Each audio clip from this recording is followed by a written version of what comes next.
हाँ तो नमस्कार बच्चों, कैसे हो आप लोग सभी। आई होप आप लोग अच्छे होंगे, अपनी पढ़ाई को अच्छे से कर रहे हैं।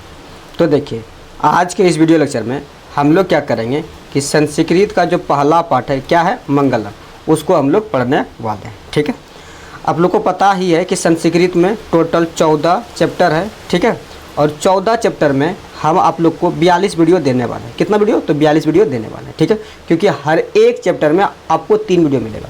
पहला तो चैप्टर का एक्सप्लेनेशन मिलेगा, उसके बाद फिर उसका ऑब्जेक्टिव, उसके फिर उसका सब्जेक्टिव। ठीक है, तो ये 3 वीडियो हर एक चैप्टर में आप लोग को मिलने वाला है। ठीक है, समझे। आज हम लोग क्या करेंगे कि मंगलम का व्याख्या पढ़ेंगे, उसके बाद फिर इसके बाद में आपको मंगलम का ऑब्जेक्टिव और सब्जेक्टिव वाला पोर्शन मिल जाएगा। ठीक है, तो देखिए सबसे पहला चैप्टर का नाम क्या है? मंगलम। मंगलम का अर्थ क्या होता है? शुभ या कल्याणकारी। क्या रे? शुभ या कल्याणकारी, ये मंगलम का अर्थ होता है। ठीक है, अब मंगलम चैप्टर है तो मंगलम चैप्टर के रचयिता कौन है? तो महर्षि वेद व्यास। कौन रे? महर्षि वेद व्यास। ठीक है, महर्षि वेद व्यास मंगलम के रचयिता है। ठीक है, अब देखो यहाँ मंगलम में हम लोग उपनिषद के बारे में पढ़ने वाले। तो यहाँ उपनिषद का अर्थ क्या है? तो गुरु के समीप बैठना। ठीक है, उपनिषद का अर्थ क्या है? तो गुरु के समीप बैठना। ठीक है, अब देखिए क्या लिखा है कि उपनिषदा वैदिक वाङ्मयस्य अंतिम भागे दर्शन शास्त्रास्त्र सिद्धांतान प्रकटयन्ति।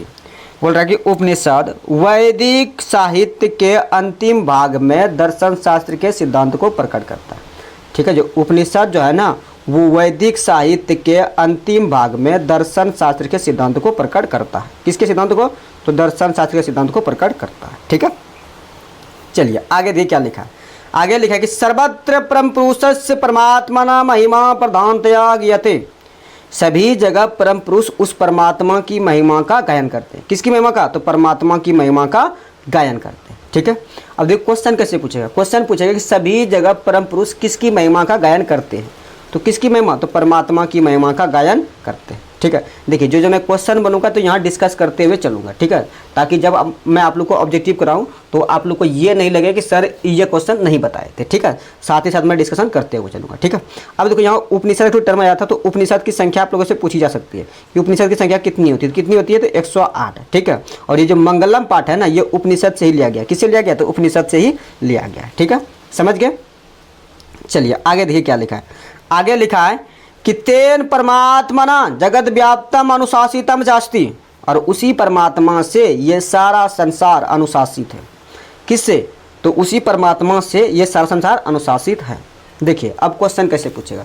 क्वेश्चन पूछेगा कि ये संपूर्ण संसार किसके द्वारा अनुशासित है। किसके द्वारा? तो परमात्मा के द्वारा अनुशासित है। किसके द्वारा? परमात्मा के द्वारा अनुशासित है। ठीक, चलिए आगे। सा एवं सर्वसाम तपसाम परम लक्ष्यम। और सभी की तपस्या का लक्ष्य उसी को प्राप्त करना है। किसको? परमात्मा को प्राप्त करना है। क्वेश्चन पूछेगा कि सभी की तपस्या का लक्ष्य किसको प्राप्त करना है। तो आंसर में परमात्मा। चलिए ठीक है, आगे लिखा कि अस्मिन् पाठे ब्रह्म आत्मपरा उपनिषदाम पद्यात्मक पंचमंत्र संकलिता संति।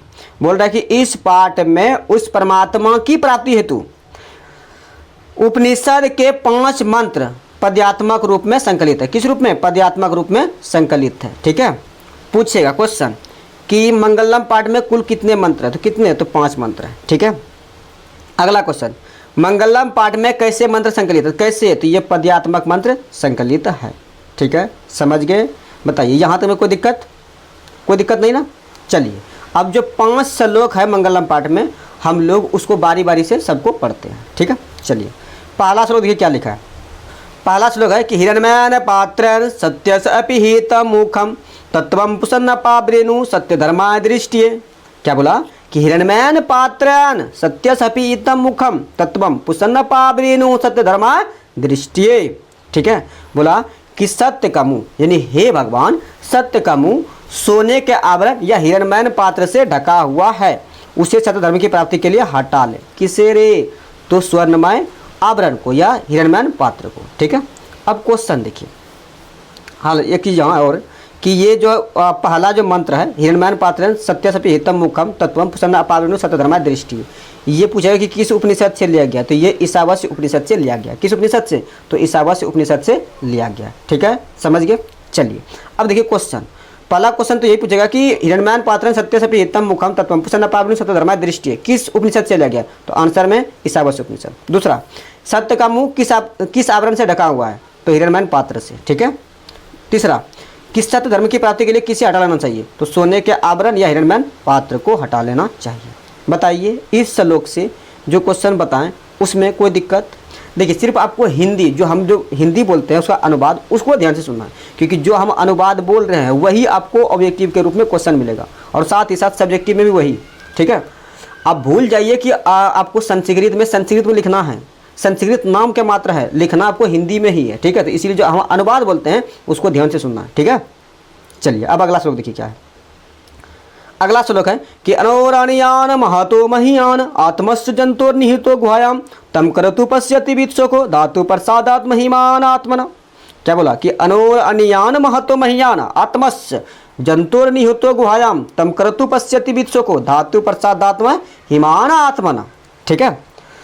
ये देखिए ये श्लोक पूछेगा कि किस उपनिषद से लिया गया, तो ये श्लोक कंठोपनिषद से लिया गया। किस उपनिषद से? कंठोपनिषद से लिया गया, ठीक है। अब देखिए इसका हिंदी क्या होता है।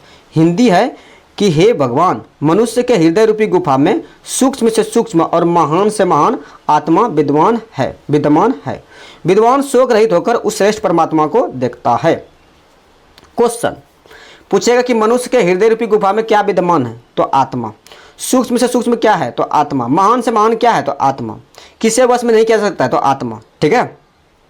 विद्वान शोक रहित होकर किसको देखता है, तो परमात्मा को। किसको रे? परमात्मा को। ये इतना क्वेश्चन आपको इस श्लोक से पूछेगा।